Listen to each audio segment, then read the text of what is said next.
Já imaginaram o Brasil em guerra contra uma superpotência?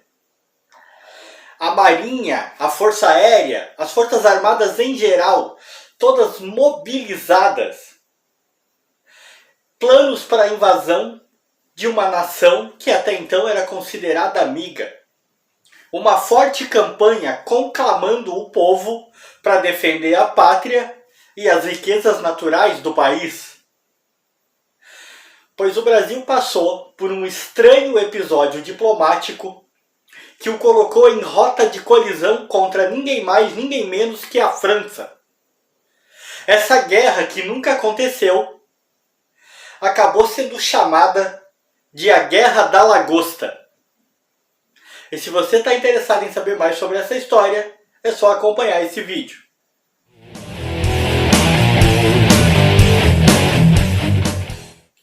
Este conflito que nunca aconteceu e que ficou conhecido como a Guerra da Lagosta foi por muito pouco que não teve o seu ápice. Se tivesse acontecido, teria mergulhado a América Latina naquele que seria o seu maior conflito desde a Guerra do Paraguai. E tudo começou no início dos anos 60, para ser mais preciso em 1961, quando alguns pesqueiros franceses, que até então se detinham trabalhando na costa da Mauritânia, lá na África, resolveram atravessar o Atlântico e começar a pescar em águas territoriais brasileiras. E o que eles vieram pescar aqui? Lagostas. A maioria dos navios franceses, dos pesqueiros franceses, acabou se localizando ali pelaquela região de Pernambuco. E os pescadores de Pernambuco, quando começaram a notar a grande incidência, a grande presença de navios franceses na região, sentiram que a concorrência estava muito grande, era uma concorrência pesada, e de navios estrangeiros que teoricamente nem deviam estar ali. O que eles fizeram? Reclamaram com as autoridades. Até então, essa reclamação deve ter sido feita, eu suponho, com autoridades locais, mas ela acabou chegando à Marinha do Brasil, e o então almirante Arnoldo Toscano, que tem um belo nome, né? Arnoldo Toscano, é o tipo do cara que tem sorte de ter sido almirante. Se ele fosse qualquer outra coisa, carpinteiro, pedreiro, com esse nome, ele ia ser a sensação do momento. Mas, foco, voltando, o almirante Arnoldo Toscano decidiu enviar corvetas até o local para investigar. A investigação tinha duas etapas principais. A primeira, a mais lógica, era confirmar se realmente estava acontecendo conforme os pescadores haviam dito. Se haviam navios pesqueiros franceses em águas territoriais brasileiras pescando ilegalmente. A segunda, uma vez confirmado o fato, era escoltar esses navios franceses para fora das águas territoriais brasileiras. O que acontece é que quando perceberam navios de guerra da Marinha do Brasil os abordando e pedindo, por mais que tenha sido pacificamente, para que eles se retirassem das águas brasileiras, os pescadores franceses imediatamente acionaram a sua própria marinha de guerra. E este acabou sendo o estopim, o catalisador que colocou em roda, que deflagrou a coisa toda.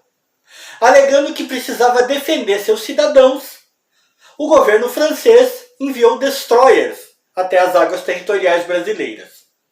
O Itamaraty, é claro, exigiu explicações. E quase ao mesmo tempo que exigia essas explicações, planos começaram a ser pensados, começaram a ser traçados para invadir a Guiana Francesa por terra. Claro, esses planos jamais foram postos em prática. Ainda mais com a burocracia nesse país, os caras mal devem ter começado a falar no assunto, a guerra já teria durado uns 5 anos se tivesse acontecido e eles ainda iam estar pensando como fazer. Mas, de qualquer maneira, os caras começaram a pensar nisso. Os jornais do Brasil começaram a publicar notícias que diziam assim: Esquadra Naval Francesa ronda a costa do Brasil. Mesmo sabendo que não tinha chances de lutar contra uma potência nuclear como a França, as Forças Armadas do Brasil se mantiveram firmes. Sabe, tipo um pincher rosnando para um pitbull? Bem assim. A gente se manteve firme, a gente pode ter orgulho disso. Ficamos firmes. Só que diante da escalada do conflito, do quanto aquilo estava ficando mais sério e mais sério, a França também estava firme. E a guerra, até aquele momento, parecia mesmo que ia acontecer. O governo brasileiro então enviou mais navios para a região e mandou que a FAB intensificasse os voos de patrulha sobre os navios de guerra franceses. Como a coisa estava realmente ficando feia, ambos os governos decidiram mobilizar o que tinham de melhor. E a França mandou para a região o Clemenceau, que era então o seu navio aeródromo, um porta-aviões, mais moderno que eles tinham na época. O Brasil, para não ficar atrás, fez o mesmo e mandou para a região o Minas Gerais, que era o orgulho de sua frota. Mas se ao mesmo tempo o governo brasileiro, através de suas forças armadas, estava tentando se mostrar firme, foco naquela imagem, o pincher rosnando para o pitbull, ele na verdade estava com um certo medinho. E o então presidente João Goulart acabou assinando um decreto no qual ele autorizava que alguns navios franceses pescassem em águas territoriais brasileiras. Só que a revolta popular foi tão grande com essa autorização que ele deu, com essa arregada que ele acabou dando, que 2 dias depois ele voltou atrás e revogou essa autorização. O presidente francês na época, que era o Charles de Gaulle, acabou se manifestando publicamente sobre isso e disse que essa era uma atitude que não era séria.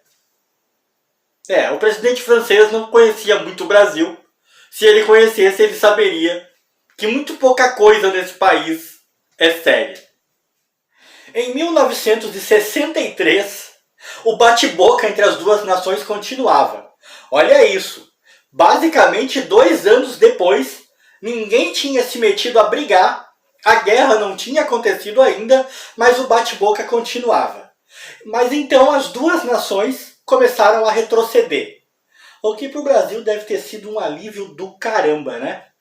Que era para não tomar uma surra dos franceses. A França já estava envolvida em uma guerra, uma longa guerra, diga-se de passagem, com a Argélia. E se meter em outro quebra-pau como o Brasil, acabaria saindo muito caro para os franceses. Ou seja, parece que o que mais nos salvou foi a grana mesmo que os franceses não estavam a fim de gastar brigando com a gente. Já o Brasil vivia um momento político-econômico caótico. Olha só que novidade, né? O Brasil com economia ruim e política ruim? Gente, jamais poderia imaginar. Isso é coisa do passado mesmo. Nem parece que a gente está vivendo isso hoje em dia. Mas seja como for, o momento era péssimo e também não estava interessado em entrar numa disputa dessas, principalmente naquele momento.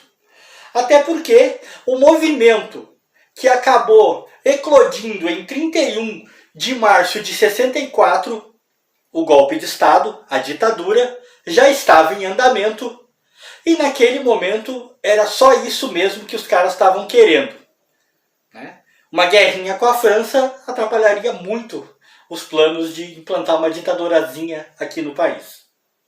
Por isso, a guerra que nunca aconteceu, a Guerra da Lagosta, acabou sendo apenas mais um episódio bizonho na história das nações, principalmente da nossa. E a história é essa, e eu vou ficando por aqui. Quem chegou no canal agora, por esse vídeo, gostou, se inscreve aí, ativa o sininho, fica com a gente. Se não gostou, faz o mesmo. Ativa o sininho, se inscreve igual, seja masoquista. Para quem sempre me acompanha, aquele abraço, fui!